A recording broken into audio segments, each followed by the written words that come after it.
जय जिनेंद्र। आज का लेक्चर शुरू करेंगे। जय जिनेंद्र, जय जय जिनेंद्र, जय जिनेंद्र। आज लास्ट क्लास में हमने अतिचार, अनाचार, व्यतिक्रम और अतिक्रम चारों की डेफिनेशन जानी। चार क्या है वो जाना। खाली अतिचार लगते हैं ऐसा नहीं है, अतिचार के साथ अनाचार भी लगता है, अतिक्रम भी लगता है, व्यतिक्रम भी लगता है। बराबर। तो अतिचार के ये स्टेज है, समझ में आ रहा है। कोई चीज़ ज़्यादा खराब, हम जैसे पहले पढ़ते थे ना, गुड, बेटर, बेस्ट, ऐसे स्टेज होते हैं ना। कोई चीज़ गुड है, अच्छी है, ठीक है तो गुड, बहुत थोड़ी ज़्यादा अच्छी है तो बेटर बोलेंगे हम, और बहुत अच्छी है तो बेस्ट बोलते हैं कि नहीं, बोलो। हाँ। ऐसे ही वर्स्ट हम जब बोलते हैं बैड, वर्स और वर्स, तो यहाँ पे अतिचार तो बैड है ही, लेकिन हम कभी कभी उसको ज़्यादा खराब कर लेते हैं तो उसमें अनाचार भी लग जाएगा। समझ में आया? और कभी कभी उससे भी ज़्यादा खराब, बिल्कुल नफट बन जाएंगे, बेशर्म बन जाएंगे और अतिचार करेंगे कि सबके ऐसी की तैसी, मुझे तो ऐसे विषय सुख भोगना ही भोगना, मतलब लोगों की शर्म भी निकल जाए, ये भी निकल जाए, तब तो ये बिल्कुल वर्स्ट हो जाएगा। आत्मा के लिए वर्स्ट हो जाएगा। हमको ये नहीं पता कि आत्मा को इससे क्या तकलीफ होने वाली है।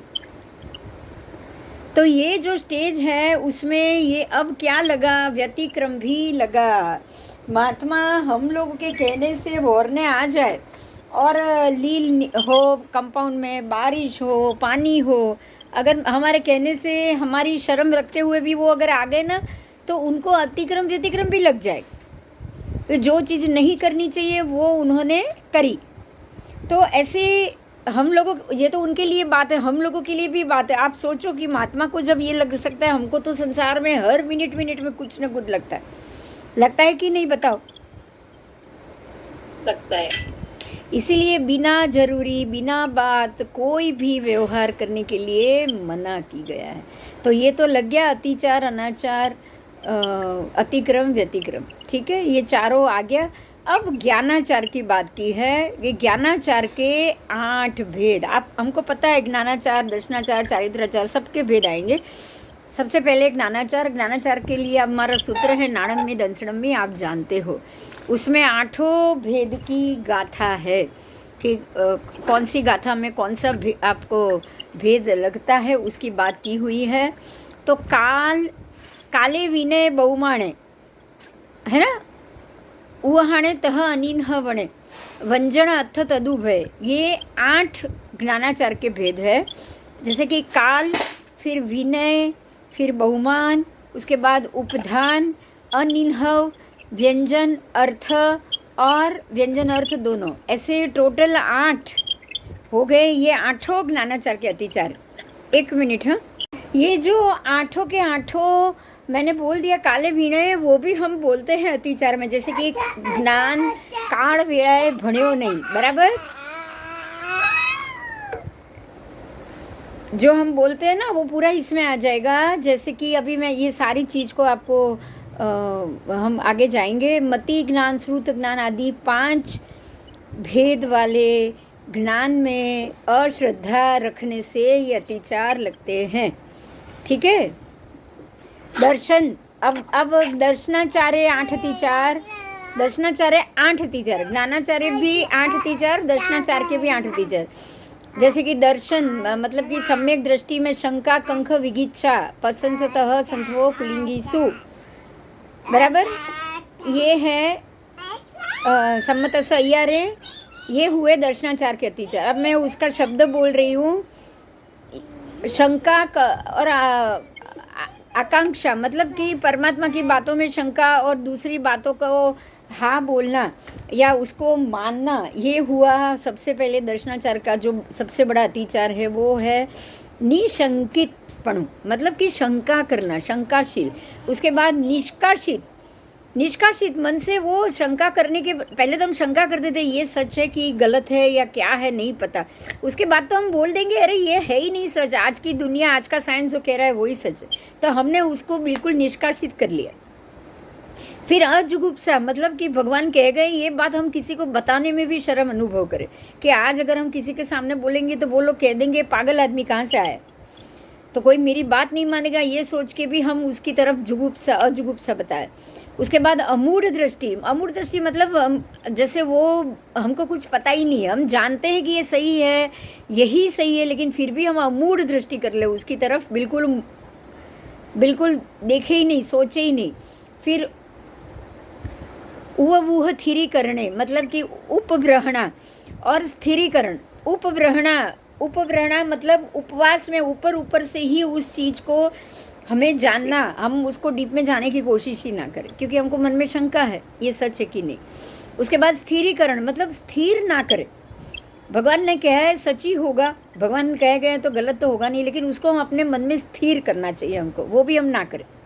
फिर वात्सल्य, वात्सल्य मतलब कि प्रेम भाव में आके किसी दूसरे की बात को मान के हम उधर चले जाएं, दूसरे के प्रेम भाव में आके उसकी बात को हम हाँ कर लें। उसके बाद है प्रभावना, ये आठों के आठों आचार हुए। ये आठों किसके आचार हुए? दर्शनाचार के आचार। तो ये हुए 8 अतिचार दर्शनाचार के जो हमारे सम्यकत्व पे घात करेंगे। ये बहुत ही हमको, आपको लग रहा है सुनने के बाद कि ये कोई बड़ी बात है? ये बताओ पहले। जैसे कि किसी बात को शंका करना, दर्शनाचार में शंका रखना, जैसे कि ये सोचना कि भगवान की बात पता नहीं, हमको तो नहीं लग, हमको तो ऐसा लग रहा है कि भगवान सामने हो तो पूछ ले, हो सकता है सही हो सकता है ना हो। ऐसे मन में दुविधा आएगी कि नहीं आएगी? हर एक बात पे बताओ। आएगी आएगी। तो ये तो इतनी छोटी छोटी बातें जो हर बार में आ जाएगी। मतलब क्या है कि जो सत्य है उसको, सत्य को अलग रख के विपरीत रूप से उसको जानना, उसी को ही कहेंगे मिथ्यात्व। ये तो बात बात में आना चाहिए ना, आ ही जाएगा ना। जैसे कि मोक्ष है कि नहीं, उसके मामले में भी शंका।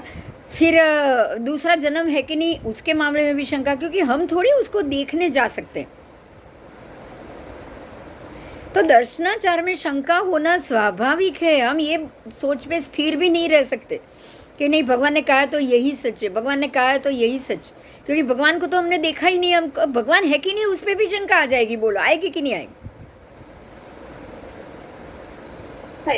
आएगी। तो ये मामले में स्थिर रहना बहुत मुश्किल है। यही कारण है कि सम्यकत्व आने में ज्यादा मेहनत लगती है। समझ में आया? अब दर्शनाचार, ज्ञानाचार, दर्शनाचार, चारित्राचार, तपाचार, वीर्याचार, ये सारे आचार में सबसे कठिन है तो दर्शनाचार। क्योंकि बात बात में हम स्थिर से, आज स्थिर हो गए कल वापस निकल गए, आज कुछ बाबत में थोड़ा स्थिर हुआ कल किसी ने और बताया, हम वापस उसमें से बाहर आ जाएंगे। होगा कि नहीं होगा बताओ? इसीलिए सबसे मुश्किल है सम्यकत्व, और दर्शनाचार से कभी भी हमारा सम्यक दर्शन नहीं आ सकता। कौन सी 8 चीज है? तो परमात्मा की बातों पे शंका, हमेशा हर एक बात पे शंका रखना, फिर निष्कासित करना, वो उनकी जो सत्य है, शंका तो की अभी, तो शंका की कल, उसको दिमाग से ही निकाल देना, उसको झूठी मान लेना, उसको बिल्कुल निष्कासित कर लेना। उसके बाद है अजुगुप्सा। जुगुप्सा मतलब हमको किसी भी चीज के लिए अजुगुप्सा, उसको पसंद ही नहीं करना, उसकी तरफ देखना भी नहीं, वहां जाना भी नहीं। आप देखो बहुत से लोग आज की पीढ़ी के बच्चे होंगे ऐसे कि महात्मा की बात मत करो, हमको उधर जाना ही नहीं। होता है कि नहीं होता है बताओ? होता है। उसके बाद अमूढ़ दृष्टि, जैसे कि बिल्कुल मूड ही बन जाएंगे, हमको नहीं जानना ही नहीं है, हमको उस तरफ देखना ही नहीं है, हम अच्छे हैं। हम अगर आप उन लोगों को आज की पीढ़ी के बच्चों को ये कह दोगे ना कि आप बिल्कुल नास्तिक हो, तो वो बोल रहे हैं हम नास्तिक ही ठीक है, हमको आस्तिक होना ही नहीं। ये अमूढ़ दृष्टि हो गई। उसके बाद आया है उपब्रूहणा। तो मानोगे तो भी बहुत ही ऊपर ऊपर से मानोगे, बिल्कुल भी अंदर डीप जाके उस चीज को सही है कि नहीं। डीप जाओगे तो स्थिर बनोगे ना, पहले ये सोचो।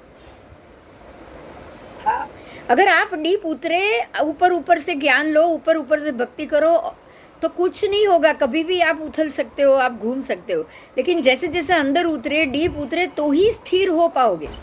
तो स्थिरीकरण भी बहुत जरूरी है। अगर एक चीज मानी, एक चीज जानी, एक चीज सही लग रही, तो उस पर स्थिर हो जाओ, तो ही आप आगे आगे बढ़ पाओगे। और वात्सल्य, वात्सल्य भी उसके प्रति, ये बात के प्रति वात्सल्य होना बहुत जरूरी। सम्यक दर्शन आपको चाहिए ही नहीं, आपको उससे प्रेम ही नहीं है, आपको कहाँ से सम्यक दर्शन होगा बताओ। अगर कोई चीज चाहिए तो उसके लिए मन में प्रेम होनी चाहिए, या नफरत भरोगे तो वो चीज मिल जाएगी।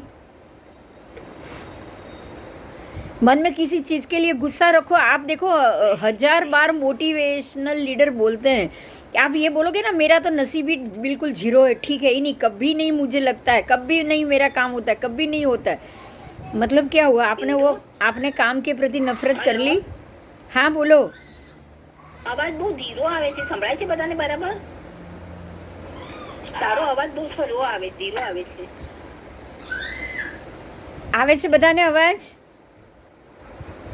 हाँ आ रहा है. हाँ हाँ ठीक है, આવે છે આવે बहुत स्लो आ रहा है बाबा, कम आ रहा है आवाज.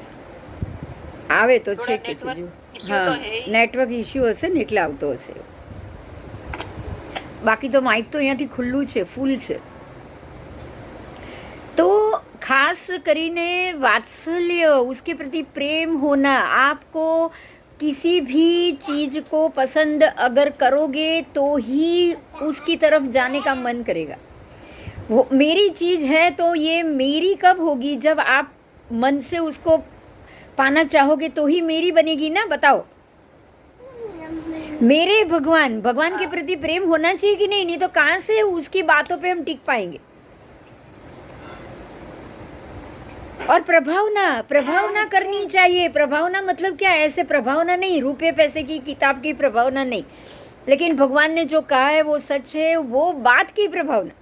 जैसे हम 2 लोगों से बात करें, 4 लोगों को बताए, जैसे ये क्लास चल रहा है, आप आज सुन रहे हैं, आप और 4 को जाके बोलोगे तो प्रभावना होगी कि नहीं? हाँ होगी।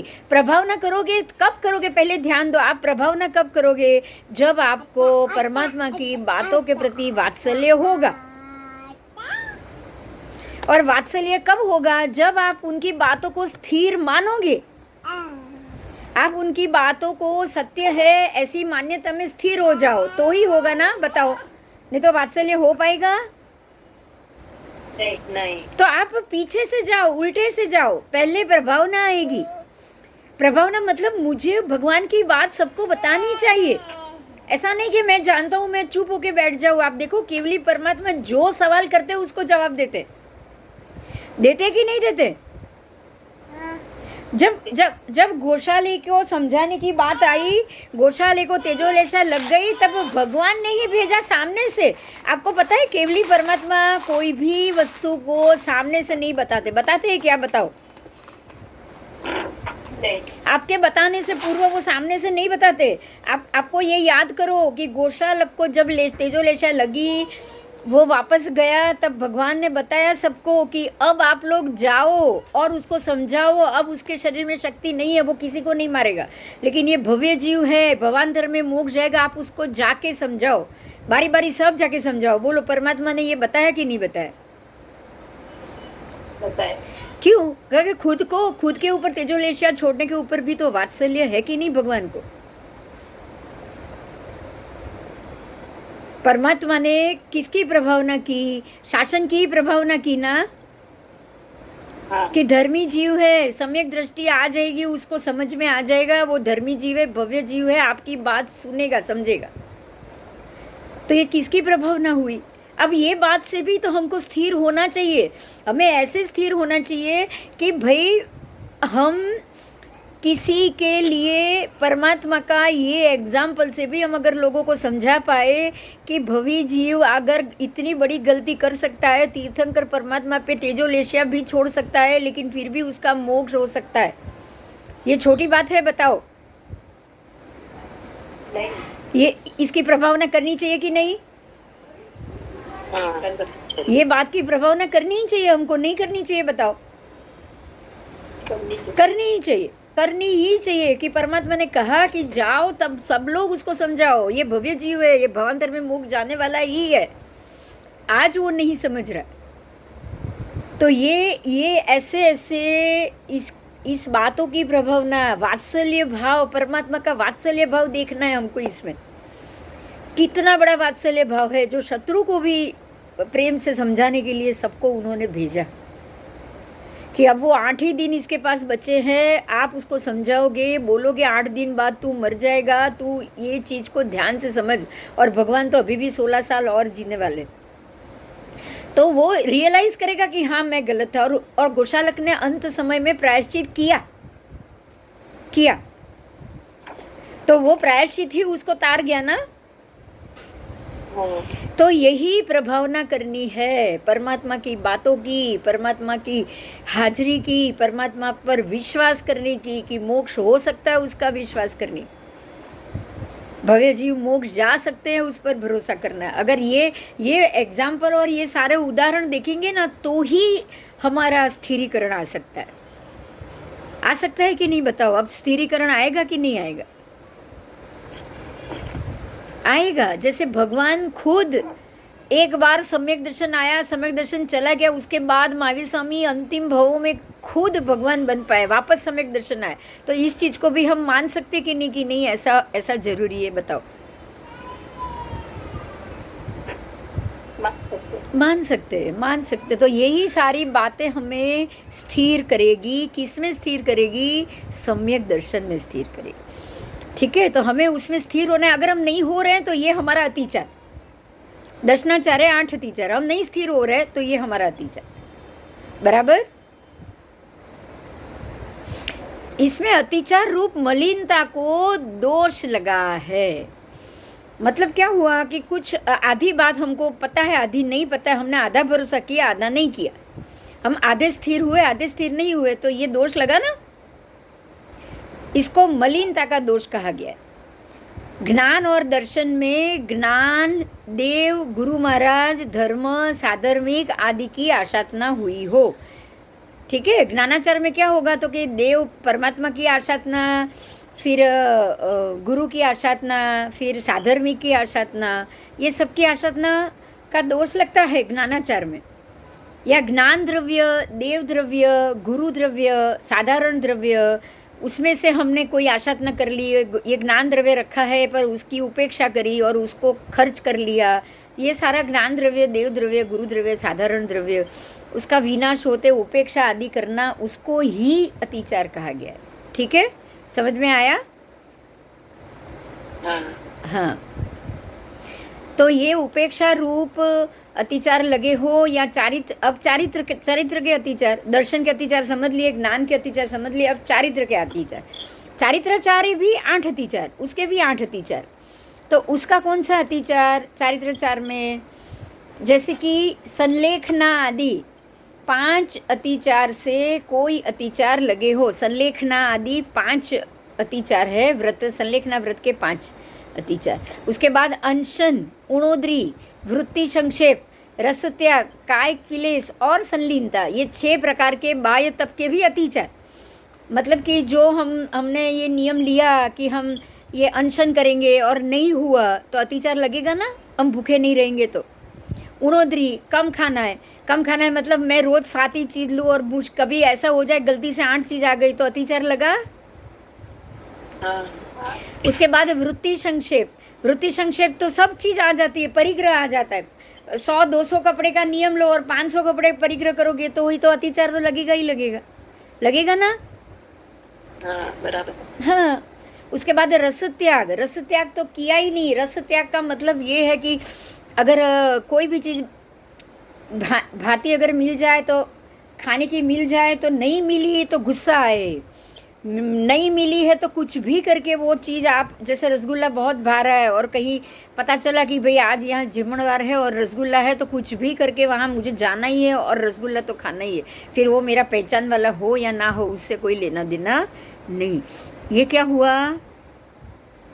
हुआ बताओ? रस त्याग हुआ इसमें। उसके लिए आप झूठ भी बोलोगे, वहाँ पहुँच भी जाओगे, किसी को मित्र भी बना दोगे, कुछ भी कर लोगे। क्यों? रस की लालसा में ना। इसे तो अच्छा है रस त्याग कर लेते, खाने की लालसा ही खत्म कर लेते तो चलता। हाँ। तो उसके बाद काय कलेश भी ऐसा ही है। अगर खाना आज मेरा भाता हुआ खाना नहीं बना था, आज मेरे को खाना ही नहीं खाना है, घर के सब लोग पे गुस्सा करो और एक टाइम खाना ही मत खाओ। ऐसे पहले तो हम लोग भी बहुत करते थे कि नहीं? घर वाले पे जरा गुस्सा आ गया, हस्बैंड से झगड़ा हो गया, वो 1 दिन 2 दिन खाना ही नहीं खाते थे। तो ये काय क्लेश हुआ? क्या हुआ? ये आपने कोई रस त्याग के लिए या उणोदरी व्रत के लिए, एकासने के लिए खाना नहीं खाया, ऐसा तो हुआ नहीं। बराबर। इससे एकासना का तो फायदा होने वाला नहीं है। काय क्लेश का ही फायदा होगा ना। हाँ, काय क्लेश ही होगा, क्योंकि आप काय क्लेश, काया को क्लेश देके खाना बंद कर रहे हो। और ऐसे ही काय क्लेश तो सब में आएगा। किसी को बांध के रखो, किसी को 2 दिन तक कमरे में बंद करके रखो, 2 घंटे तक कमरे में बंद करके रखो, बच्चों को बाथरूम में बंद कर दो अगर रो रहे, तो ये काय क्लेश ही है। और संलीनता, संलीनता मतलब कि मैंने मेरे अंगोपांग को संकोच के रखा नहीं। जैसे मन में आए व्यभिचार किया, घूम के फिरे या सब लोगों को दिखाया, शरीर के अंगोपांग दिखाए। आजकल आप देखोगे लेडीज़ कपड़े कुछ ज़्यादा ही ओपन लड़कियां पहन रही है, लेडीज़ बाकी तो नहीं, ठीक है, वो साड़ी वाड़ी में तो आधा दिखता है खुला, वो तो कोई बात है नहीं, लेकिन बाकी के जो कपड़े पहनते हैं उसमें खास करके ऐसे वर्ग में आप बीच में जाके खड़े रहो और घूमो, तो वो हो गया आपका संलीनता, टूटना, उस पे अतिचार लग गया। बराबर। संलीनता का मतलब ये है कि अंगोपांग को संकोच के रखो, किसी के सामने ऐसे हाव भाव नहीं आने चाहिए उसको, जिसको सामने वाले को, अब सामने वाले को अपने आप आपको देखे कोई चीज़ का मन विचार खराब हो रहा है, व्यभिचार हो रहा है, तो उसके लिए आपको दोष नहीं लगेगा। आप जानबूझ के ऐसे कपड़े पहनोगे जैसे ये मलाइका अरोरा और सब सारी हीरोइन कपड़े पहन के निकलती है, तो ये तो नहीं चलेगा ना। चलेगा? ये संलीनता है क्या? ये काया की संलीनता आई नहीं ना, नहीं आई। इस बात ये है। तो इस प्रकार से 6 बाह्य 6 अभ्यंतर। अब अभ्यंतर की बात की है तो प्रायश्चित, प्रायश्चित अभ्यंतर तप है। कोई भी बात हो, प्रतिक्रमण ही प्रायश्चित है। प्रायश्चित के लिए कुछ कहीं और जाना ही नहीं। प्रायश्चित, सबसे बड़ा प्रायश्चित है प्रतिक्रमण, ठीक है। उसके बाद विनय, विनय आदि होना ही चाहिए हर एक व्यक्ति पे। मान देखो, विनय एक ऐसी चीज है, आप किसी से छोटी सी छोटी बात भी सीखोगे तो उसके प्रति गुरु का विनय आना ही चाहिए, आना ही चाहिए। आज एक वो बिल्ली होगी ना, बिल्ली छोटी, वो भी आपको बड़ी बात सिखा जाएगी। सिखा जाएगी कि नहीं बताओ? कुत्ता भी एक बहुत बड़ी बात सिखा जाएगा, सिखा जाएगा कि नहीं? हर किसी से आपको कोई ना कोई अच्छी बात सीखने को मिलेगी। तो हर एक व्यक्ति के पास से जो ज्ञान मिला है वो ज्ञान उपकारक मान के उसका विनय हमको करना ही करना है, करना ही है। अगर ये विनय नहीं हुआ ना, तो विनय आपको 2 साल के बच्चों के लिए भी विनय आना चाहिए, और 5 साल का कोई छोटा बच्चा होगा तो भी भाई दादी ऐसा मत करो, ऐसा करो, ये गलत है, तो आपको उसकी सीख पे शर्म आनी चाहिए और उसको बड़ा मानना ही चाहिए कि ये इतना छोटा बच्चा मुझे सिखा गया। तो उसके लिए वो बच्चे पे विनय आना चाहिए या नहीं आना चाहिए? अगर विनय नहीं आएगा और गुस्सा करोगे तो क्या होगा? एक नानाचार लग गया, चारित्राचार, सॉरी नानाचार नहीं, ये तो चारित्राचार में आ रहा है। लगा कि नहीं लगा? 6 बाह्य 6 अभ्यंतर चारित्राचार में, क्योंकि वो चारित्र है, वो क्रिया है, ये क्रिया रूप है कि नहीं है। और अब यहाँ पे ध्यान दो कि चारित्राचार में बाकी सारी चीज, दीक्षा लो, विनय, विवेक, फिर 16 कषाय, ये सारी चीज मानसिक है। आपको क्रोध नहीं करना है, तो क्रोध नहीं करने के लिए मन शांत करना पड़ेगा कि नहीं? माया नहीं करनी है, तो माया नहीं करने के लिए कूड़ कपट दिमाग में सोचना बंद करना पड़ेगा कि नहीं? उसके लिए मन को ही पठारना पड़ेगा ना।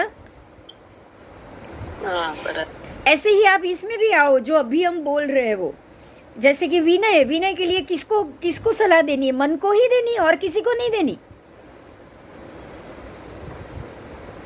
आपको सबसे पहले अगर कोई व्यक्ति आपको कुछ सिखा गया है, वो 5 साल का बच्चा, जैसे चंड कौशिक के पूर्व भव को याद करो। महात्मा को 5 साल के बच्चे ने कुछ बोला तो ओघो लेके दौड़ने मारने के लिए दौड़े, तो उसमें से ही चंड कौशिक बने। बराबर। वही क्रोध उनको भवंतर में चंड कौशिक तक पहुंचा गया। अगर वो छोटे बच्चे ने मुझे सिखाया है उसका विनय करते उसी वक्त, तो क्या चंड कौशिक तक पहुंचते वो? बताओ। नहीं पहुंचते। नहीं पहुंचते। तो उसके लिए आपको किसको पठारना है? हमारे मन को पठारना है ना। हमको क्या सोचना पड़ेगा कि हमें मन से अपने आप को बिल्कुल सरेंडर रखना है, हमें सबके अधीन अपने आप को कर देना है। हम खुद छोटे बच्चे बन जाए और बाकी सब हमसे बड़े, कहीं से भी थोड़ा भी सीखने को मिला वो मेरे से बड़े हो गए, इतना ही समझ लो ना आप। तो ये सारा मन से है, चारित्राचार सारा मन से है। एक बात पे ध्यान दो कि मन जो भी है, ज्ञानाचार, दर्शनाचार, चारित्राचार, ये तीनों के तीनों आचार मन से है। ये मन से है, इसीलिए मरुदेवा माता भी श्रावकपणा में मोक्ष गए। उनको क्रिया में दीक्षा की आवश्यकता आई ही नहीं। आई क्या? नहीं। भरत राजा भी गए और वो पुष्पठ्य राजा भी मोक्ष गए। सारे श्रावकपणा में गए, केवली हुए। सारे श्रावकपणा में केवली हुए, क्योंकि तब उनका मन ज्ञानाचार, दर्शनाचार, चारित्राचार सारा टूट गया। टूटा नहीं? श्रावकपणा में ही टूटा कि नहीं? बताओ। क्योंकि जो 4 घाती कर्म है वो चारों घाती कर्म मन को पठारने से ही आपको खत्म हो गए। उसको मानसिक ही सीधे करने की जरूरत। मोहनीय कर्म मन से ही है। मोहनीय कर्म सबसे बड़ा 8 कर्मों का राजा है और वो मानसिक ही हमारे ऊपर घात करता है। हम उसके घात को मन से ही निकाल पाएंगे। तो मन को मजबूत करना है, ये बात समझ में आ गई?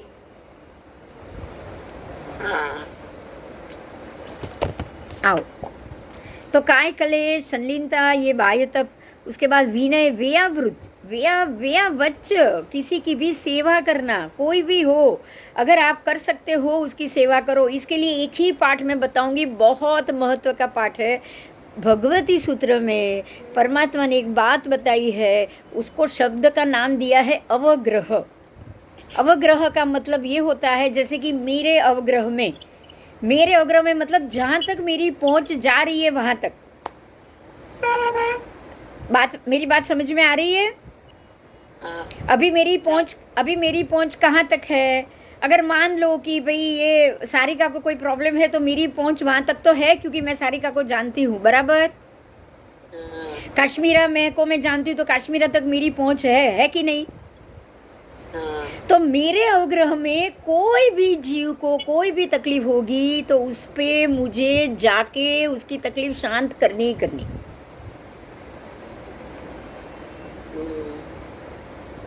समझ में आई ये बात? ऐसा नहीं है भाई उसको उसके पे छोड़ दो, वो उसको उसके कर्म पे छोड़ दो, मैं मेरा करूं, ऐसा बिल्कुल नहीं, ऐसा बिल्कुल नहीं। तो व्यावच में वही आया कि नहीं आया? बताओ। आया। क्यों सभी महात्माओं की जाके व्यावच करनी? क्यों करनी? क्योंकि वो आपके अवग्रह में है। आप वहां तक कर सकते हो, आप वहां तक पहुंच सकते हो। पता चलो उपाश्रय में किसी महात्मा को हॉस्पिटल लेके जाने की जरूरत है तो वो आप कर सकते हो कि नहीं कर सकते हो? बताओ। कर सकते हो। अगर आप वहां हो तो आपको करना ही चाहिए। अगर आपने नहीं किया तो दोष लगेगा कि नहीं? लगेगा। अतिचार लगेगा। अगर नहीं करोगे तो भी अतिचार लगेगा। इसीलिए ये व्यावच बहुत जरूरी है। और व्यावच से क्या होगा तो सभी जीव करु शासन ऋषि, और सभी जीवों पे करुणा ही बनेगी ना। ये करुणा भावना है कि नहीं है? क्या है बताओ? व्यावच क्या है? करुणा भावना। विनय क्या था? विनय माध्यस्थ भावना थी। विनय माध्यस्थ भावना, एकदम मध्यस्थ हो जाओ। मेरे से छोटे हो उसका भी विनय करो, बड़ा है उसका भी विनय करो। ये माध्यस्थ भाव नहीं है? है। उसके बाद है स्वाध्याय करना है। मतलब अगर पढ़ेंगे ही नहीं, ये सारी बात सुनेंगे ही नहीं, पढ़ो सुनो मति श्रुत, अगर हम ये सुनेंगे ही नहीं तो हमारा ज्ञान बढ़ेगा कैसे? सुनना भी क्या है? सम्यक ज्ञान। कुछ भी नहीं सुनना है, कुछ भी नहीं सुनना है, पर सम्यक है उसको ही सुनना है। ठीक है, तो स्वाध्याय स्वाध्याय करते ही रहना है, रोज कुछ ना कुछ सुनना है, रोज कुछ पढ़ना है, रोज कुछ लिखना है, वांचना, पृछना, परावर्तना, अनुप्रेक्षा और धर्म कथा 5 प्रकार से आएगा। सबसे पहले पढ़ो, पढ़ने के बाद कुछ दिमाग में क्वेश्चन आएगा ही आएगा। एक बार पढ़ोगे, 2 बार पढ़ोगे, लगेगा समझ में नहीं आ रहा है तो पूछो। वाचना के बाद दूसरा स्टेप है, पहली वाचना, दूसरा है पृछना। पृछना मतलब पूछो। किससे पूछोगे? तो 10 लोगों को पूछो, जहाँ से जवाब मिल रहा है उससे पूछो। उसके बाद परावर्तना। अब जो जवाब तो मिल गया है, किसी ने बता दिया है, लेकिन सही है कि नहीं उसकी भी तो जांच पड़ताल करनी पड़ेगी। अगर मिथ्या दृष्टि का जवाब आ गया और बैठ गए समझ के, तो चलेगा? नहीं चलेगा। तो परावर्तन करो, उसका परावर्तन करो, बार बार पूछो, बार बार सोचो। सोचने से लगे नहीं नहीं ये बात तो मेरे दिमाग में नहीं बैठ रही, तो वापस फिर से वांचना पूछना करनी पड़ेगी। फिर से पढ़ोगे, फिर से किसी और को पूछोगे, तो ही परावर्तना बैठेगी ना, बराबर बैठेगी ना फिर। तो वाचना, पूछना, परावर्तना। उसके बाद है अनुप्रेक्षा। अनुप्रेक्षा में ये होता है कि भाई इस चीज को सबको जाके बताने से पहले, अनुप्रेक्षा का मतलब ये है, अनुप्रेक्षा ध्यान है, एक अनुप्रेक्षा नाम का एक ध्यान है। आपको ये मुद्दे को सोचना है, भाई इसने ये जवाब दिया, इसने ये जवाब दिया, अब इसने ये जवाब दिया, इसमें से सही कौन सा है? समझ में आया? अनुप्रेक्षा का ध्यान है, उस बात को चिंतन मनन करो। क्या करो? चिंतन करो, मनन करो, सोचो। ये जवाब बिंदु बहन ने ये जवाब दिया है, ये बहन ने ये जवाब दिया, ये बहन ने ये जवाब दिया, अब इसमें से सच क्या है? मंथन आपको खुद को करना है। किसको करना है? खुद को मंथन करना है। और ये मंथन करने के बाद अनुप्रेक्षा आएगी। अनुप्रेक्षा ध्यान मतलब एक बात तय होगी, फिक्स होगी कि अब यही सच है। कितनी मेहनत के बाद सच पता चलता है, पता है? पहले लिखना पढ़ना स्वाध्याय, फिर वांचना, पहले वांचो पढ़ो, फिर पूछो किसी और को पूछो, उसके बाद परावर्तन करो, बार बार उसको पढ़ो पूछो। उसके बाद आएगा अनुप्रेक्षा। अब एक चीज पे आप पहुंचो और वो चीज से हर एक एरिया से उसको कंफर्म करो कि नहीं यही सच है। अब आओ धर्म कथा पे। अब आप किसी और को बताओ ये खाली यही मुद्दा है जो वांचन से हुआ है, जो मैं आपको पहले से कह रही हूँ कि ये आगम पाठ और ये जैन खगोल भूगोल की ये जो सिस्टम है वो मेरे पढ़ने और सोचने और सारी चीज को तय करने के बाद ही अलग रूप से आई, इसलिए मैं आप सबको बता रही हूँ। बराबर। तो ये जो आज जो क्लास चल रहा है ये क्या है? ये 5 चीज के बाद हुआ कि नहीं हुआ? हुआ। ये कैसा स्वाध्याय हुआ? पहले वांची, पहले मैंने पढ़ने के बाद पूछा, महात्माओं को पूछा, सबको पूछा, बुकों किताबों में पूछा, बहुत सारे महात्माओं को पूछा ये ऐसा क्यों। उसके बाद परावर्तना, मैंने उसको देखा, किताब के अंदर देखा, वापस पूछा, वापस देखा, कहीं और से और जवाब, कहीं और से और जवाब। उसके बाद सारे दिगंबर साहित्य, स्थानकवासी साहित्य, देरावासी साहित्य, सबके आगम को इकट्ठा किया और तेरापंथ साहित्य, सबको इकट्ठा करने के बाद सबके आगम में से इसका तारण निकाला, तब जाके ये अनुप्रेक्षा हुई कि ये बात को इस प्रकार से देखनी चाहिए। और उसके बाद उसको लिखा, किताब लिखी, ये लिखा, और फिर आप सबके सामने उसको धर्म कथा के मामले में आई बात। समझ में आया? ये एक स्वाध्याय, एक बात कैसे स्थिरीकरण हुआ, कैसे इसके अंदर से ये बात हुई कि नहीं यही सच है और ये इसको इस प्रकार से देखनी चाहिए। स्वाध्याय कैसे हुआ ये मेरा लाइव एग्जांपल इसलिए आपको दे रही हूँ। हाँ, तो ये हुआ स्वाध्याय का तरीका। उसके बाद है ध्यान में आपको 12 भावना, ध्यान, अब जैसे ही ध्यान में जाओगे आप कुछ घंटों तक, और कुछ मत करो, लेकिन कुछ घंटों तक बैठो आंखें बंद करके, सिर्फ सोचो। आधा घंटे सोचो, 10 मिनट सोचो, आंख बंद करके बैठो और बैठ के यही सोचोगे कि भाई क्या हुआ था, कल क्या हुआ था, कौन सी मैटर थी जो बात बिगाड़ के चली गई, अगर ये बात कल झगड़ा हुआ है तो ऐसा क्या कर किया जाए जो ये वापस ना हो। ऐसी सारी चीज़ आपके दिमाग में बहुत सारी बातें आएगी, बहुत सारी बातें आएगी। बात आते आते उसमें से सॉल्यूशन निकलेगा। सॉल्यूशन निकलने के बाद जब आप वो सॉल्यूशन पे जाओगे ना, तब आपको लगेगा कि अब दूसरी बार तीसरी बार ये गलती ना हो, तो आपके अंदर एक ठहराव आ जाएगा। ये ध्यान करने से क्या होता है, हमारे दिमाग में एक ठहराव आ जाता है और हम ये सोचने लगते हैं कि अब अगर नेक्स्ट स्टेप, नेक्स्ट बार ऐसी कोई घटना हुई तो पहले मैं 4 बार सोचूं, तुरंत किसी को जवाब नहीं दूंगी। समझ में आया? तो ध्यान कितनी काम की चीज है। और बहुत काम की है, लेकिन होती नहीं, ऐसा नहीं होती। आप सोचो ही मत। आपको क्या करना है। देखो मैं एक बात समझाती हूँ। आपको क्या करना है। हम लोग क्या करते हैं पता है, हम इतने सारे, जैसे ही फ्री हो गए सीधा कोई काम हाथ में ले लिया, थोड़े ही फ्री हुए हमने कुछ काम या किताब ले ली या ये पढ़ना ले लिया या मोबाइल ले लिया, कुछ भी ले लिया। ऐसा ही होता है ना। आपको क्या करना है, आधी रात को ध्यान करना है। आधी रात को कैसे करोगे, नींद उड़ गई, 5 बजे नींद उड़ गई, नई लाइट खोलोगे, नई किताब खोलोगे, कुछ नहीं खोलोगे, अंधेरे में क्या करोगे बताओ। 5 बजे नींद उड़ जाने के बाद आप क्या करते हो ये बताओ। चलो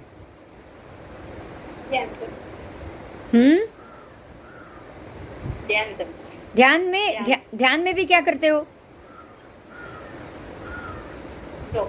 हाँ, यही बात हो गई। हम लोग क्या करते पता है, हमने अपने दिमाग को एक जगह पे लगा दिया। लेकिन वो तो अच्छी बात है ना। अच्छी बात है, कोई ना नहीं, लेकिन आधा घंटा खुद के लिए भी चाहिए कि मैंने कल क्या हुआ था, आज क्या करना है, कल क्या करना है, अगर मैं ये करने जा रही हूँ सही है कि गलत है। बराबर। और ये रात को ही होगा, ये आधी रात को ही होगा, क्योंकि ना आप लाइट खोल सकते हो, ना आप किताब पढ़ सकते हो, ना आप मोबाइल खोल सकते, आप ये कुछ नहीं कर सकते। बराबर। हाँ। दिन के समय तो कोई ना कोई काम ले लोगे हाथ में। दिन के समय कुछ सोचने जाओगे तो कोई आएगा और टीवी चालू होगा तो उसमें ध्यान चला जाएगा। वॉचमैन आ गया तो उसमें ध्यान चला जाएगा कि नहीं बताओ। हाँ, बराबर। आप ये तो सोचो कि सभी महात्माओं को रात्रि जागरण ही क्यों बोला गया है। आप पूछना महात्माओं को, शास्त्रों में ये पाठ है, उनको सिर्फ 1 प्रहर सोना है। 4 प्रहर की रात्रि होती है। 4 प्रहर, आज शाम 6 बजे से सुबह 6 बजे तक 4 प्रहर हुए।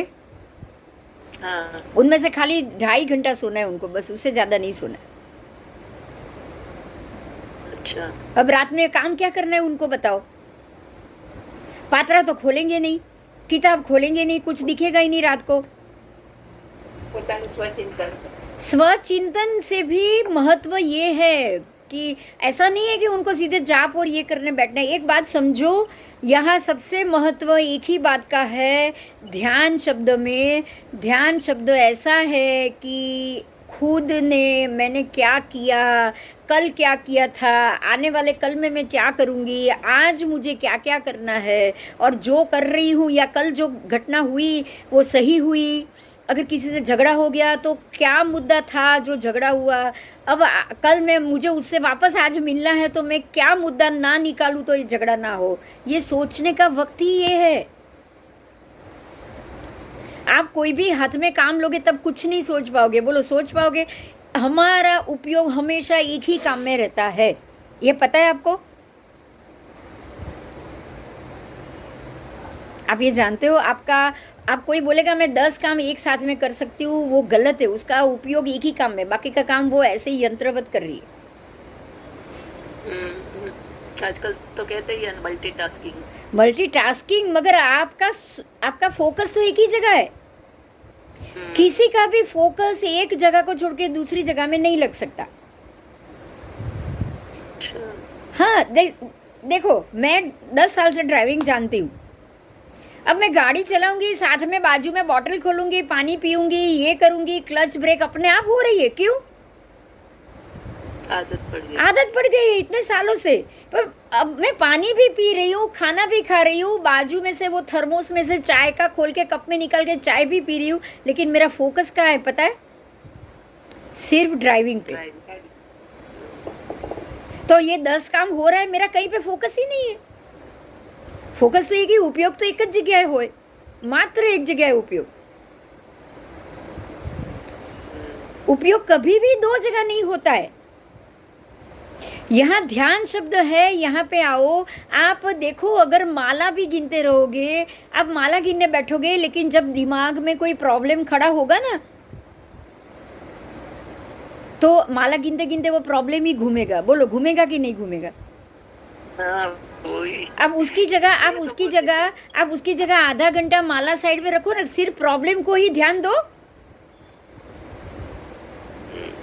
खाली वो प्रॉब्लम पे फोकस करो। कल झगड़ा हुआ था, कल मेरा देरानी से झगड़ा हुआ, आज वो वापस मिलेगी, क्या करूं मैं ये बोल दूं। कल वो झगड़ा करके गई, वो समझती क्या है? दिमाग में वही चल रहा है ना, बताओ। उसकी जगह माला वाला सब छोड़ो, काम छोड़ो, खाली आधे घंटे बैठो, दिमाग बंद करके, आंख बंद करके, और ये सोचो कि कल झगड़ा क्यों हुआ। कारण मिल गया तो आज वो कारण अगर क्लियर करोगे उससे कि भाई ये गलत फहमी थी, ऐसा कुछ नहीं है, ना ऐसा हुआ है ना कुछ है, तो वो लो, आज का झगड़ा बंद, कल का भी झगड़ा शांत होगा कि नहीं होगा? बराबर। क्यों आपने आधा घंटा बैठ के कारण ढूंढा? इसलिए आप कारण नहीं ढूंढोगे। माला 1-2 घंटे माला गिनोगे, वो 2 घंटा माला गिना, आपने नौकार गिना, जाप किया, जाप में से 5 मिनट भी आपका मन शांत नहीं है। आपका उपयोग कहाँ है वो झगड़े में?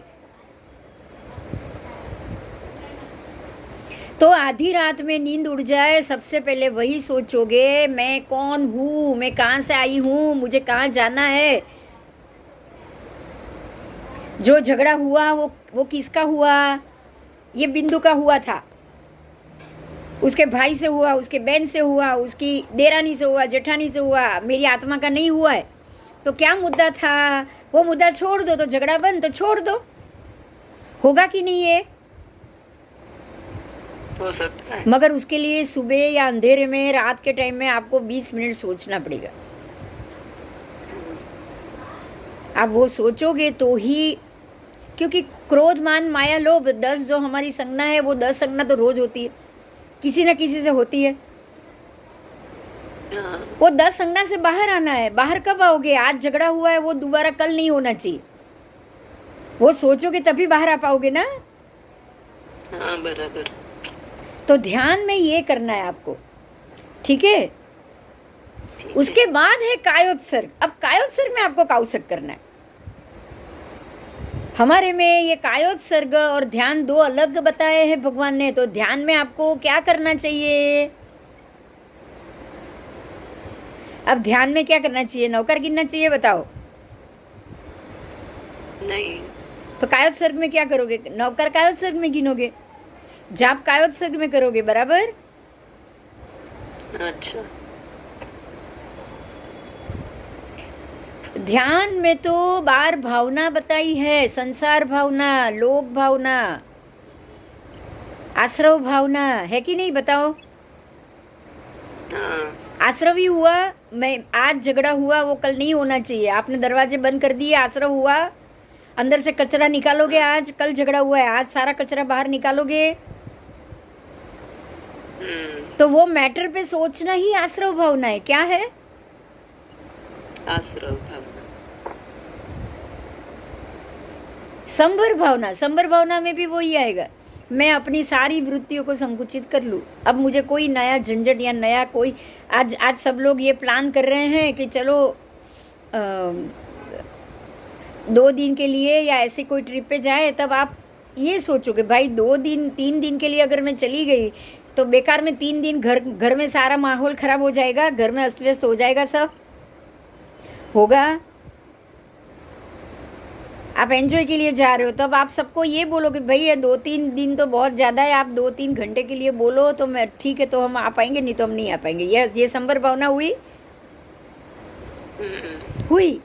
हुई। क्यों? आपने वो कोशिश की कि मेरे कारण जो घर में झगड़े हो, अगर खड़े हो तो वो ना हो। आपकी कोशिश उसमें से बाहर आने की है कि नहीं, बताओ? हाँ आपकी कोशिश झगड़े से बाहर आनी, जैसे संवर में कर्म से निवृत्ति की कोशिश होती है। संवर का मतलब कर्म, नए कर्म बंध से निवृत्ति हुई। हम्म,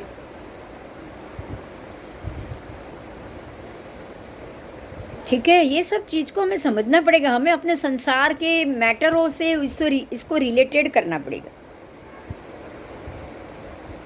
ठीक है, चलो, ये 6 प्रकार के अभ्यंतर तप। तो 12 प्रकार के तप को शक्ति मुताबिक आराधना अगर हम नहीं कर रहे हैं, मान लो कि हम ये सब नहीं कर रहे, तो ये भी 12 प्रकार के अतिचार लगाएंगे हम अपने ऊपर। समझ में आया? अगर हम इस प्रकार से व्यवहार नहीं कर रहे तो हमको क्या लगेगा? चारित्राचार। चारित्राचार, और वो भी ऐसे 12 प्रकार के। ठीक है, अब वीर्याचार आया, उसके बाद है वीर्याचार, तपाचार, वीर्याचार। तो ये 12 जो तप थे, 6 बाह्य तप, 6 अभ्यंतर तप, वो तपाचार था। क्या था? ज्ञानाचार, दर्शनाचार, तपाचार। ठीक है, तपाचार के 12 भेद, 6 अभ्यंतर, 6 बाह्य। समझ में आ गया? हाँ हाँ, अब आया वीर्याचार। वीर्याचार के 3 भेद। कितने?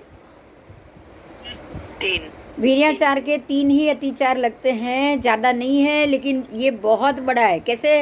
मन वचन काया। मन वचन काया द्वारा अपनी शक्ति को छिपाना। अब ये तो बहुत बड़ा अतिचार है ना, मन से ही तो सारी झगड़ा, झंझट और झगड़ा है।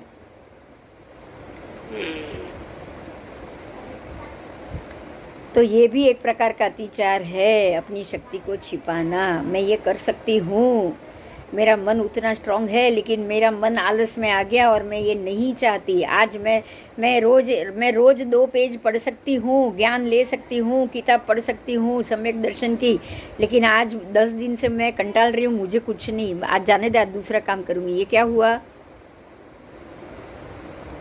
वीर्याचार हुआ। आज मंदिर नहीं जाना है, वीर्याचार हुआ। आज पूजा नहीं करनी है, वीर्याचार हुआ।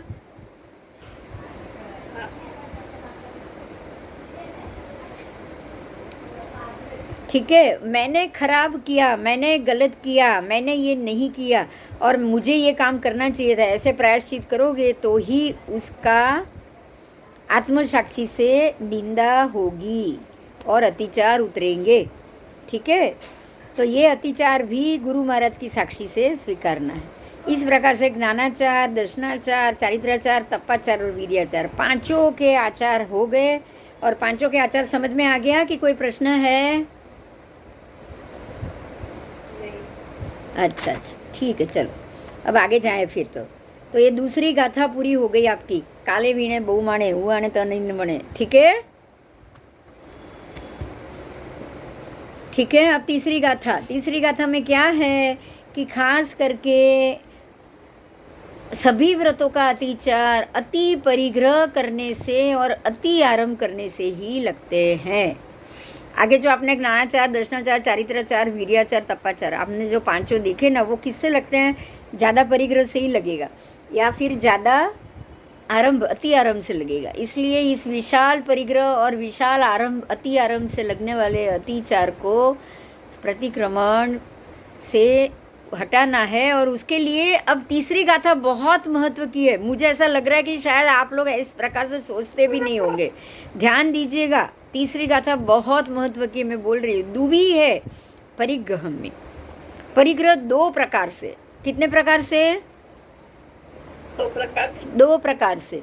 सावध्य बहुविहे आरंभे, मतलब कि सावध्य पापकारी आरंभ, परिग्रह 2 प्रकार के परिग्रह और बहुत प्रकार के सावध्य बहुविहे, मतलब जो भी सावध्य क्रिया है, वध सहित की क्रिया है, जो आरंभ महाआरंभ आदि क्रिया है, वो बहुत प्रकार की है। ये बात भी समझ में आई? परिग्रह 2 प्रकार के हैं और सावध्य क्रिया बहुत प्रकार की है। बराबर? आरंभ आदि सारी क्रिया बहुत प्रकार की है। अब है कारावणे अकरणे, ध्यान दो, ये सारे पापकारी जो बहुत प्रकार के जो ये सावध्य क्रिया है वो कराओ या करो, कारावणे मतलब किसी से करवाओ या करो, कारावणे अकरणे या फिर करो, मतलब हम बोलते हैं ना करण करावण अनुमोदन, कारावणे अकरणे। अगर ये मैंने कराई हो या मैंने किसी और से करवाया हो या मैंने खुद किया हो या किसी और को अनुमोदित किया हो, समझ में आया? कारावणे अकरणे या मैं कराई और अनुमोदन दोनों उसी में आ जाएगा, कारावणे में। और करने में मैंने किया मतलब करण करावण अनुमोदन, दूसरे से करवाया हो या स्वयं किया हो और दूसरे को करते अनुमोदना की हो, वो सारे संबंध की पूरे दिन के लगे अतिचारों का मैं प्रतिक्रमण करता हूँ। समझ में आई बात? परिग्रह बहुविध, सावध्य विद्या बहुविध और परिग्रह दो विध है, दो प्रकार के। अब इसको समझो पहले, दो प्रकार का परिग्रह क्या है? वो दो प्रकार का परिग्रह तो दुव्य परिग्रह में एक ही वर्ड आया, उसमें कोई डिटेल नहीं आई, बराबर? दो प्रकार के परिग्रह है, परिग्रह में एक परिग्रह है अचित, एक परिग्रह है सचित, हाँ या ना? कपड़ा हो गया अचित हुआ, गाड़ी हो गई अचित लेकिन उसमें सचित भी है, पेट्रोल आदि सचित भरते हो। तो परिग्रह दो प्रकार का, सचित और परिग्रह के दो भेद, सचित अचित। तो पुत्र पत्नी दास दासी गाय बैल हाथी घोड़े सारे के सारे सचित हो गए। अब अचित में क्या आएगा? तो जो धन धान्य सोना चांदी दुकान मकान ये सारा अचित परिग्रह। और दो प्रकार है, बाह्य और अभ्यंतर। तो बाह्य परिग्रह क्या हुआ? तो वो भी जैसे कि माल खजाना धन धान्य मकान ये सारा बाह्य है। अभ्यंतर परिग्रह क्या है? तो मिथ्यात्व अविरति प्रमाद कषाय योग, क्योंकि एक मान्यता, और वो मान्यता मैंने मेरे मन में घर करके रखी है, मैंने अपनी मान्यता बनाई है, बराबर बराबर। तो ये अभ्यंतर परिग्रह हुआ ना। अविरति भी अभ्यंतर परिग्रह है कि नहीं मुझे ऐसा ही अच्छा लगता है, नहीं मुझसे ये नहीं होगा, मुझे यही करना है, ये अविरति है। वो पाप लगे उस सब में मैं नहीं मानता हूँ, लेकिन मुझे यही चाहिए। तो आपको व्रत नहीं करना है, ऐसा परिग्रह आपने मन में रखा है ना, मन में भरा है ना। फिर कषाय तो है ही हमारा परिग्रह, ये हमारा खुद का ही परिग्रह ना। गुस्सा बात पे गुस्सा ना, तो मैंने भर के रखा है, वो मुझे अच्छा लगता है, उसको मैं स्टोर करके बैठी हूँ तभी मुझे आता है, बराबर। और मन वचन और काया के अशुभ योग, खास मन वचन काया के अशुभ योग, ये सारे अभ्यंतर परिग्रह। फिर खेती व्यापार कारखाना चलाना आदि पापकारी आरंभ भी हुआ, ये सारा पापकारी परिग्रह हुआ। बाह्य, ये सारा बाह्य पापकारी, उसमें बाह्य भी आ गया अभ्यंतर भी आ गया, क्योंकि वो काम करना आपकी अपनी इच्छा भी है, तो उसमें आपके मानसिक ये परिग्रह का एक भेद भी आएगा, क्योंकि आप मन वचन काया के योग से वो परिग्रह से जुड़े हुए। अब है जिन पूजा तीर्थ यात्रा रथ यात्रा आदि आडंबर, शब्द सुनना, हाँ इसमें ये आडंबर से कराओ, तीर्थ यात्रा आडंबर से कराओ, दीक्षा आडंबर से कराओ, या फिर जिन पूजा आडंबर से जाओ। उसका उद्देश्य क्या शासन प्रभावना है या आपको अपना धन बताना है? बात समझ में आ रही है? बात समझ में आ रही है? ये अगर आप अपना धन बताने के उद्देश्य से ये आडंबर करोगे तो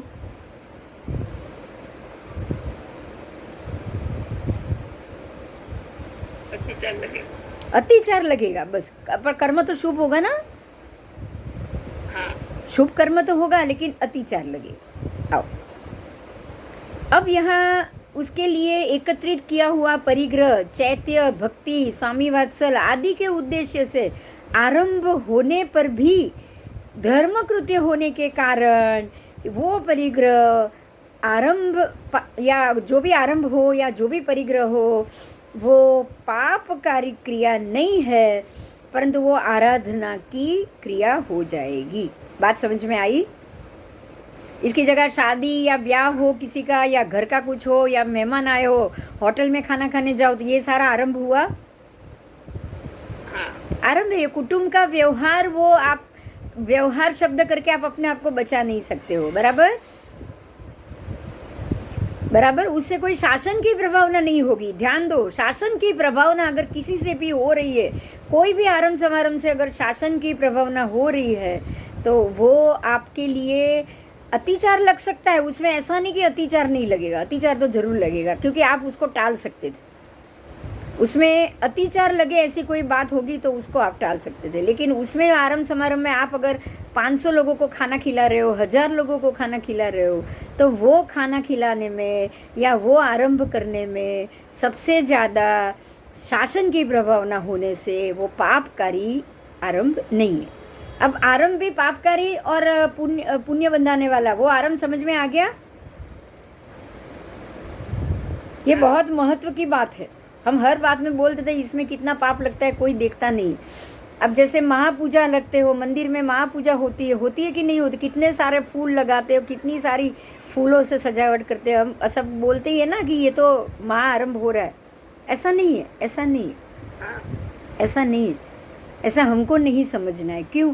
क्योंकि आज मंदिर को शृंगारना और मंदिर को फूलों से सजाना या मंदिर से ये करना, अगर पता चले यहाँ महापूजा है तो हजारों लोग दर्शन करने आएंगे। आएंगे कि नहीं आएंगे? कम से कम वो एक दिन 5000 लोग दर्शन करेंगे। तो ये तो शासन प्रभाव नहीं हुई ना? हुई। हाँ, एक आप उसमें ये ऐसा कर सकते थे, आर्टिफिशियल फूल भी लगा सकते थे। जरूरी नहीं कि आप फूल ही लगाओ। आप भगवान के ऊपर आर्टिफिशियल नहीं रख सकते, ये तो बात सही है। तो भगवान को कितने भी फूल चढ़ावो, कोई दोष नहीं है। ये बात समझ में आई? भगवान को कितने भी फूलों से सजाओ, प्रतिमा को सजाओगे, कोई दोष नहीं है। बाहर के मंदिर का भाग है, वहाँ आप फूल मत लो, आर्टिफिशियल से सजाओ, तो यहाँ आपको अतिचार भी नहीं लगेगा। बराबर? और प्रभावना का पुण्य बंधेगा। ये बहुत ऐसे ही आपको सोचना चाहिए हमेशा। अभी थोड़ी देर पहले हमने जो कल चर्चा की वो कि कल जो है यहाँ पे जो फंक्शन होने वाला है वो 14 के दिन होने वाला है, तो वो टाल सकते थे। वो 14 का जगह 13 कर सकते थे, या 14 की जगह अमास का कर सकते थे। कर सकते थे कि नहीं कर सकते थे? बताओ। कर सकते थे। बस ये अतिचार जरूर लगेगा कि इतनी बड़ी तिथि के दिन ये आरंभ समारोह हुआ। आरंभ समारंभ तो होगा ही, खाने का इतना सामान तो लगेगा ही लगेगा। तो ये चीज पे थोड़ा ध्यान रखना है। बाकी पुण्य का तो काम है ही। जो अतिचार लगेगा, जो थोड़ा बहुत भी लगेगा कि ये अतिचार की जगह है, वहां पे अतिचार जरूर लगेगा। आगे शास्त्रकार कहते हैं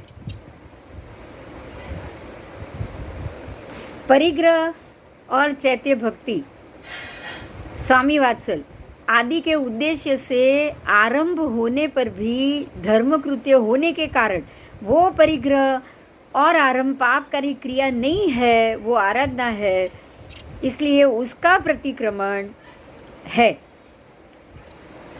1 मिनट, 1 मिनट में आई, 1 मिनट। चलो, तो जो शास्त्रकार ने क्या कहा है उस पे हमको ध्यान देना है। अपने कुटुंब आदि के लिए किया हुआ सारा आरंभ समारंभ पापकारी आरंभ के लिए सावध्य क्रिया कही गई है। लेकिन अगर शासन की प्रभावना के लिए कुछ किया जाए तो वो सावध्य नहीं कहा गया है। वो उसके लिए यहाँ पे आपको हम क्या बोलेंगे, प्रतिक्रमण मिल सकता है, मतलब इसका प्रायश्चित हो सकता है। समझ में आया? यहाँ बात क्या हुई कि अगर आप शासन की प्रभावना के लिए ये जो सावध्य आरंभ समारंभ हो रहा है, वहाँ से आपको प्रतिक्रमण से प्रायश्चित कर लेने से आपका वो पाप धुल जाएगा। क्यों? क्योंकि ये शासन की आराधना के लिए और आपके अपने लिए नहीं है। लेकिन अगर आपने अपने लिए किया है, आपने अपने लिए कोई पार्टी दी, अपने कुटुंब परिवार के लिए कोई पार्टी दी है, तो उसका तो प्रतिक्रमण से भी क्षमा नहीं है। क्लियर हुई ये बात?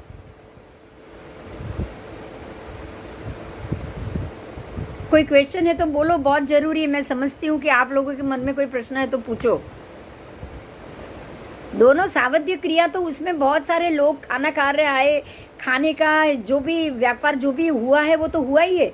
सावध्य क्रिया तो हुई है कि नहीं, ये बताओ। ये हाँ,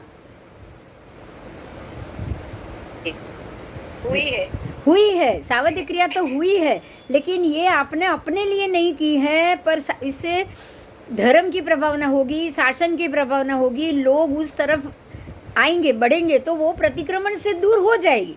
लेकिन अगर कुटुंब परिवार के लिए या उसके लिए आपने ये कोई सावध्य क्रिया की हो, धंधा बिजनेस बढ़ाने के लिए, उसके लिए सम्मेलन या रखा हो, उसके लिए कोई मीटिंग रखी हो, उसमें 1000-2000 लोगों को बुलाया है और खाना वाने का फंक्शन या कुछ रखा है, वही दिन उसी प्रकार से, तो उसमें से आपको प्रतिक्रमण से मुक्ति नहीं मिलेगी।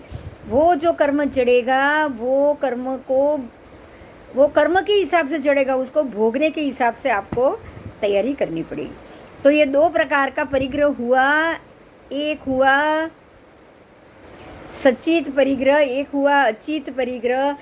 इसको आपको उससे वो परिग्रह से जो दोष लगा है वो सकाम निर्जरा अकाम निर्जरा के रूप में जाएगा। ये भी समझ में आई है बात?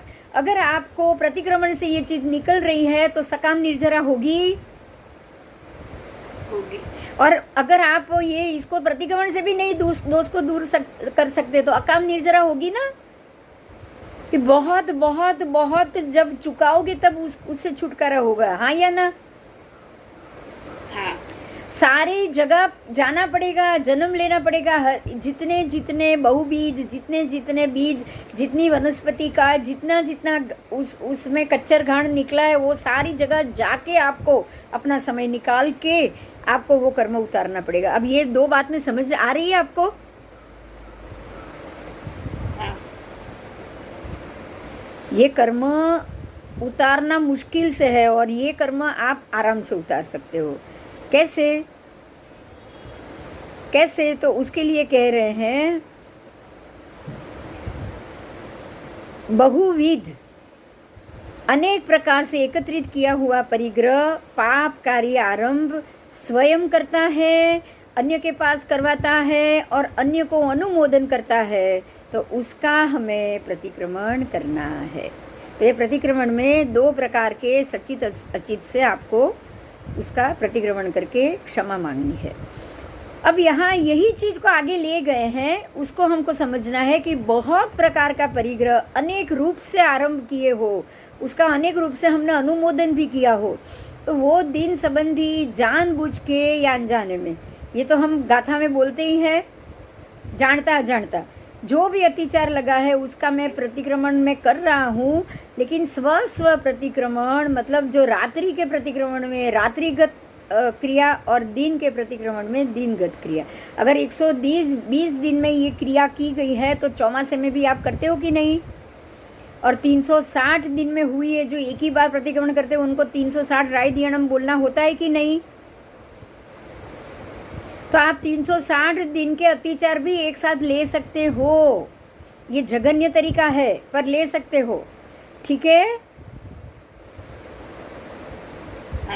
हाँ ठीक है। अब भगवती सूत्र में इसके लिए कुछ कहा है, महापरिग्रह महाआरंभ नरक आदि दुर्गति में लेके जाता है। अगर आप ऐसे महापरिग्रह और महाआरंभ करोगे तो आप जीव को कहाँ लेके जाएगा? नरक आदि दुर्गति में। जीव नारकी का कर्म किस तरह उपार्जन करता है? भगवान को सवाल किया गया कि नरक की गति जीव कैसे बांधता है?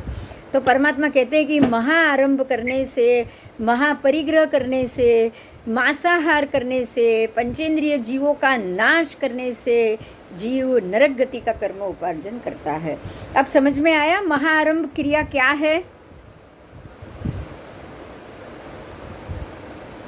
हाँ, हम सामान्य क्रिया में तो ये इतना महाआरंभ नहीं करते हैं, लेकिन वो हम लोग हैं जो मांसाहार वो नहीं करते हैं। शादी ब्याह में हम वेजिटेरियन लोग ये नहीं करेंगे, नॉन वेजिटेरियन तो करेंगे कि नहीं करेंगे बताओ? उनके शादी ब्याह में कितने सारे, अब परमात्मा की, नेमनाथ भगवान की शादी होने वाली थी, कितने घेटे बकरे बांधे थे, कितने पशु बांधे थे कि नहीं? बांधे थे। तो इतने सारी जीव हिंसा, ये नरक गति का मार्ग है, ये महाआरंभ का मार्ग। ठीक है। धन का विपुल संचय और आरंभ और परिग्रह, ध्यान दो, बहुत सारा पैसा इकट्ठा करो, कमाते जाओ, धन का विपुल संचय और उसका आरंभ भी, मतलब उसका खर्चा भी करो, कमाओ भी और खर्चा भी करो, और वापस उसको परिग्रह इकट्ठा भी करो। उसकी विशालता ही मनुष्य को अवश्य नरक गति या तिर्यंच योनि में लेके जाता है। क्यों? क्योंकि आप उसको नए पैसे कमाते जा रहे हो, तो कमाते जाने में भी तिर्यंच योनि और बहुत सारे जीवों का घाण होगा, आरंभ महारंभ होगा। और उसका खर्चा करोगे, अपने ही पीछे खर्चा करोगे, लोगों के पीछे खर्चा करोगे, तब भी महाआरंभ होगा। तो ये महापरिग्रह महाआरंभ दोनों आ गया। तो ऐसे एग्जाम्पल दिए, सुनो, बहुत सुनने जैसी बात। सुभूम चक्रवर्ती और ब्रह्मदत्त चक्री, ये दो चक्रवर्ती थे। जो 12 चक्रवर्ती होते हैं उसमें से ये 2 चक्रवर्ती महाआरंभ और अति परिग्रह के कारण ही 7वीं नरक में गए। 7वीं नरक में जाने का कारण एक ही था, वो दोनों चक्रवर्ती का, वो लोग मोक्ष नहीं जा पाए और उनको ये 6 खंड जीतने के बाद भी 7वां खंड भी जीतना था। 7वां खंड तो कोई है नहीं, लेकिन उनको और आगे जाना था। ये 6 तो जीत लिए, हम और आगे जाएंगे। अब 6 खंड, ऊपर के 3 खंड जीत लेने के बाद तो सीधा हिमवन पर्वत आता है, बराबर। पर उनको तो हिमवन पर्वत की भी उस तरफ जाना था। तो ये महाआरंभ और महापरिग्रह हुआ कि ये इतना तो मेरे हाथ में आ गया, बाकी का है, दूसरा है, वो भी मैं मेरे हाथ में लूं। तो संतोष तो हुआ ही नहीं उनको। अच्छा, मम्मन सेठ भी ऐसे ही थे। एग्जाम्पल सबको पता है कि मम्मन सेठ नदी किनारे जाके खड़े रहते थे, नदी पानी के अंदर आधी रात को, और जो भी शव और जो भी बहते हुए आता था उसके ऊपर से जो भी दागीना और ये सब ले लेते थे, उसको इकट्ठा करते थे, उसका दागीना बनाते थे, और उसके वो दागीने से वो 2 बैल की जोड़ी बना रहे थे, सोने और हीरे जवाहरात की। और उसके लिए वो कहाँ से इकट्ठा करते थे? तो लाशों के ऊपर से सोना चांदी इकट्ठा करते थे, बराबर। तो वो भी अति दुखी हुए कि नहीं? वो भी अति दुखी हुए। तो ऐसे अतीव परिग्रह के कारण वो भी, ब्रह्मदत्त सुभूम चक्रवर्ती भी 7वीं नरक में गए, और मम्मन सेठ तो पता नहीं है, लिखा नहीं है, वो अति दुखी हुए इतना जरूर लिखा है। तो ऐसे महारंभ महापरिग्रह का सर्वथा त्याग किया। किसने किया? तो बोले भरत चक्रवर्ती ने। भरत चक्रवर्ती ने इसका सर्वथा त्याग किया। राजा होने के बावजूद वो केवली बने, मतलब वो राजा तो थे ही, चक्रवर्ती राजा गद्दी पे बैठे थे, लेकिन उनको गद्दी पे बैठने के बाद भी ये 6 खंड में से वो उसके राजा है, उसका बिल्कुल भी मोह नहीं था। समझ में आई बात? अगर चक्र रत्न उत्पन्न नहीं होता तो वो भाइयों से लड़ाई भी नहीं लड़ते, बराबर ना। दूसरे चक्रवर्ती की तरह भरत चक्रवर्ती ने तो सोचा भी नहीं था। उन्होंने तो 2 भाइयों ने ही लड़ना स्वीकार किया, पूरे सैन्य को तो लड़ाया भी नहीं है ना। हाँ, मुष्टि युद्ध, मल्ल युद्ध 2 भाइयों ने ही किया है, सैन्य की तो लड़ाई भी नहीं की। मतलब उनके मन में बिल्कुल भी महाआरंभ महापरिग्रह की भावना नहीं थी। तो भरत चक्रवर्ती, श्री सगर चक्रवर्ती, श्री शांतिनाथ चक्रवर्ती, कुंथुनाथ चक्रवर्ती, श्री हरनाथ चक्रवर्ती आदि 8 चक्रवर्ती ने परम पद और निर्वाण प्राप्त किया। तो 6 खंड के मालिक ने भी महाआरंभ नहीं किया है, महापरिग्रह नहीं किया है। इन्होंने ये 6 खंड की मालिकी को भी अपनी नहीं माना है, तभी नहीं किया ना, बोलो। नहीं। हाँ, अब समझ में आ गया आपको? तीसरी गाथा का मतलब समझ में आ गया? हाँ। बहुत अच्छा है, बहुत अच्छा है।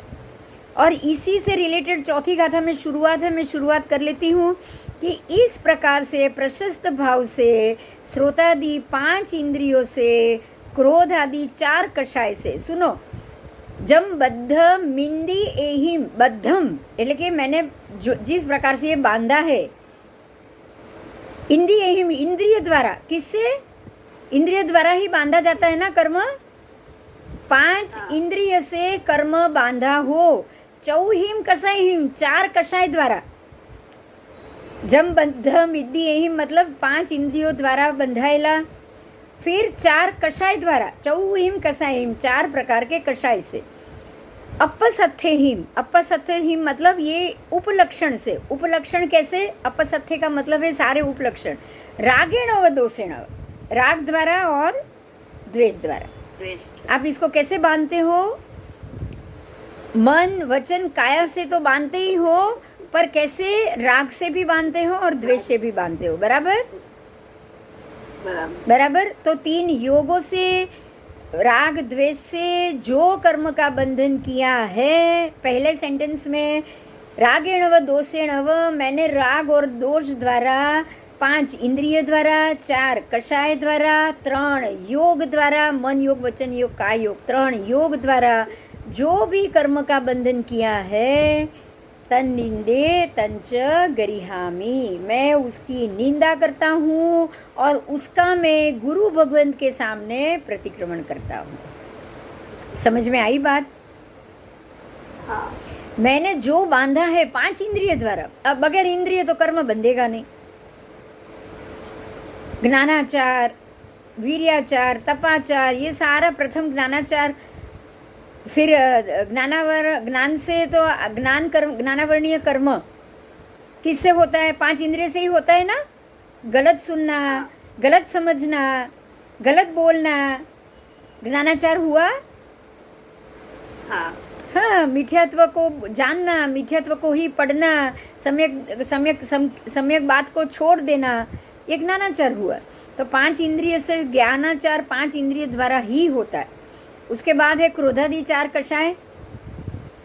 तो क्रोध से, मन से, क्रोध से मेरी बात सही है, मैं सबसे लड़ पड़ूँ, तो क्रोध कषाय से हुआ। मान कषाय, लोभ कषाय, माया कषाय, सबसे ही होगा ना। अगर ज्ञानाचार से हम मिथ्यात्व का फेवर करेंगे तो हम उसमें कषाय का भी उपयोग करेंगे ही। उसके बाद मन वचन काया से, मैं मन से भी करूँ, मैं पहले ऐसा सोचूं, फिर बोल के भी करूँ विरोध, और काया से भी करूँ, लिख कर भी, बुक लिख कर भी सबको भेजूँ। आजकल हो ही रहा है, आप देखो, 2 तिथि वाले बोलते भी है, लिखते भी है, बुक भी छापते हैं एक तिथि के विरुद्ध। सच क्या है, झूठ क्या है नहीं पता, लेकिन कोई एक तो है ना, 2 में से मिथ्यात्वी। हाँ, परमात्मा के विरुद्ध, उसकी बताई हुई विरुद्ध में परमात्मा के हिसाब से जाओगे तो एक ही बात से जा पाओगे आगे, 2 बात से कोई जा पाएगा नहीं। या तो एक तिथि सही या तो 2 तिथि सही है, बराबर। चलो, तो जो बात हमें यहाँ समझनी है वो ये है कि ज्ञानाचार से हमारे 5 इंद्रिय, 4 कषाय और राग और द्वेष, तीनों काया, मन वचन काया, तीनों के योग द्वारा और राग द्वेष सहित ही सारे कर्म का बंधन हो रहा है। अब कर्म का बंधन कैसे हो रहा है, ये बात समझ में आ गई? हाँ। तो अब हमको इसमें से बाहर आना हो तो सबसे पहले हमको क्या करना चाहिए? सबसे पहले तो हमको ये कषाय है उसका ही नाश करना चाहिए कि नहीं? हमको क्या करना चाहिए? हाँ। कषाय का ही नाश होना चाहिए सबसे पहले। अब कषाय का नाश तब होगा जब आपके अंदर तीव्र राग नहीं आएगा। क्रोध आने का कारण क्या है ये बताओ? तीव्र राग, खाली राग नहीं, तीव्र राग। ये मेरा है, मेरी बात को वो सामने वाला कैसे झूठला सकता है, तो ही क्रोध आएगा ना। हाँ। जब मैं ये मानूंगी ये मेरी बात है, मैं सही ही हूँ ये मानूं, तभी ऐसा होगा। बराबर? बराबर। अगर मैं ये ही मानूं कि भाई मैं ही, मुझे ही नहीं पता कि सच क्या है, पता नहीं मैं जो कह रही हूँ वो सच है कि नहीं, अथवा ये ही सोचूं मैं कि हो सकता है कि क्योंकि परमात्मा है नहीं, केवली भगवंत है नहीं, हो सकता है, तब मेरे अंदर ये मेरी बात है वो राग जाएगा? बोलो। केवली तो है नहीं, मैं भी अज्ञानी हो सकती हूँ। आज किसी को केवल ज्ञान तो होता नहीं, तो मुझे भी अज्ञान हो सकता है। ऐसा अगर मैं मानूं तो तीव्र राग आएगा?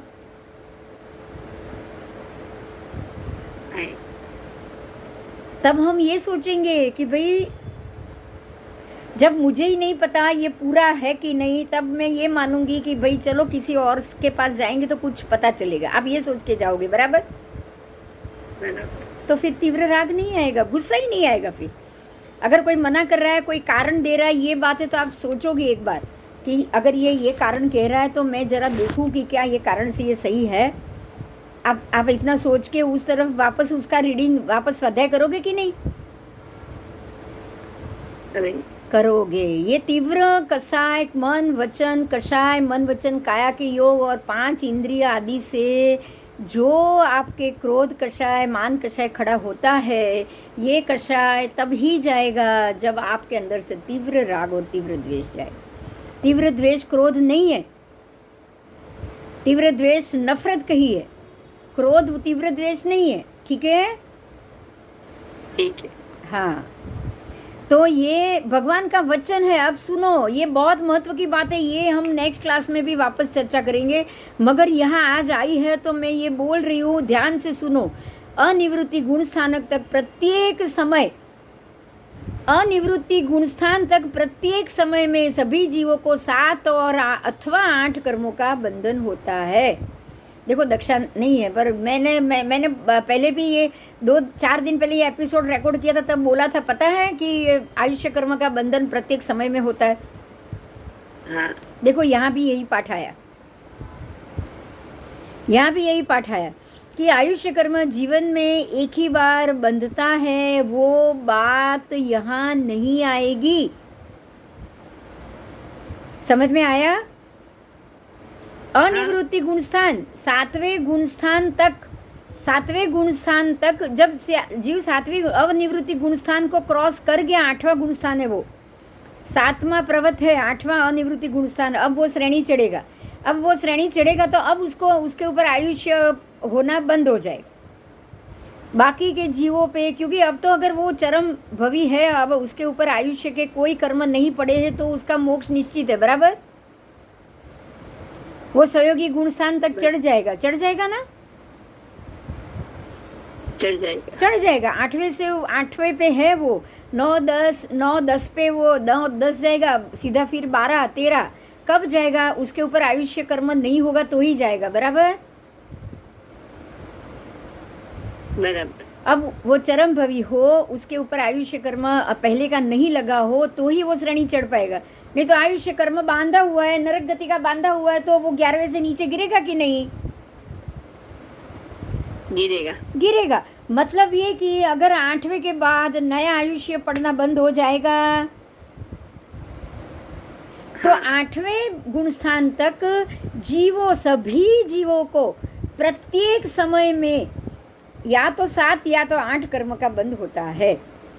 तो अगर 7 का हुआ तो आयुष्य का नहीं है, लेकिन 8 का भी प्रत्येक समय में हो सकता है कि नहीं? हो सकता है। मतलब क्या हुआ? आयुष्य कर्म प्रत्येक कर्म में लग सकता है, लगता ही है। इसका अर्थ ये हुआ, हाँ, आयुष्य कर्म प्रत्येक समय में लग सकता है। ठीक है? एक समय में एक बार लगा तो पूरी जिंदगी में अगर वो 1000 बार लगा तो 1000 समय लगा कि नहीं लगा? लगा। वो तो फिर अंकोड़े की तरह इकट्ठा होगा ना वो आत्मा के ऊपर। हाँ, तो आयुष्य कर्म के लिए ये मान्यता है कि जीवन में एक ही बार लगता है ना, ऐसा नहीं। ठीक है?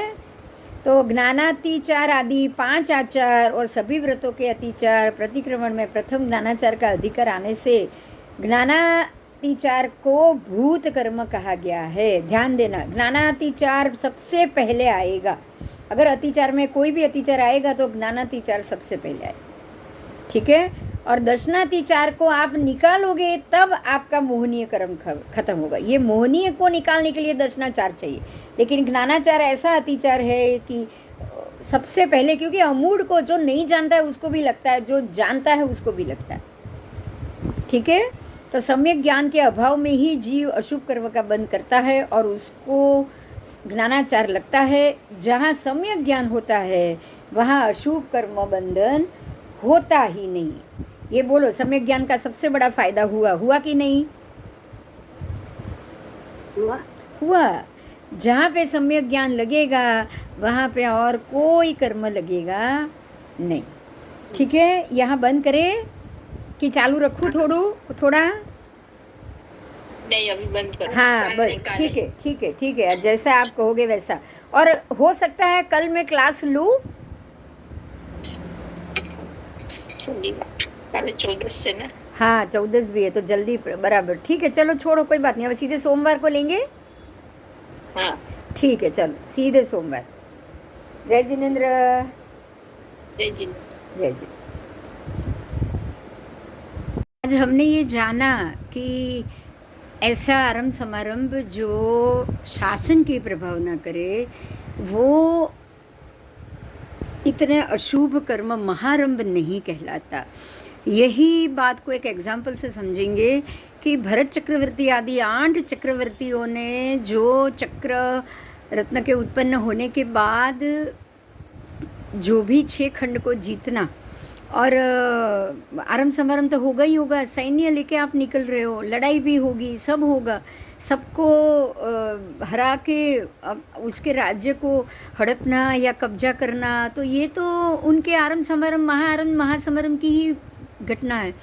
अगर उनको ये शासन प्रभावना का कर्म, अगर उनके प्रतिक्रमण से ये नहीं खत्म होता, सीधी बात है कि अगर प्रतिक्रमण करके ही ये खत्म हो गया है तभी तो उनको उसी भव में केवल ज्ञान मिल गया या श्रावकपणा में ही केवल ज्ञान मिल गया, क्योंकि इतनी आरंभ समारंभ की क्रिया करने के बावजूद भी उन्होंने इस आरंभ समारंभ को अपना नहीं माना है, अपने लिए नहीं किया है, इसलिए वो उसमें से बाहर आ गए।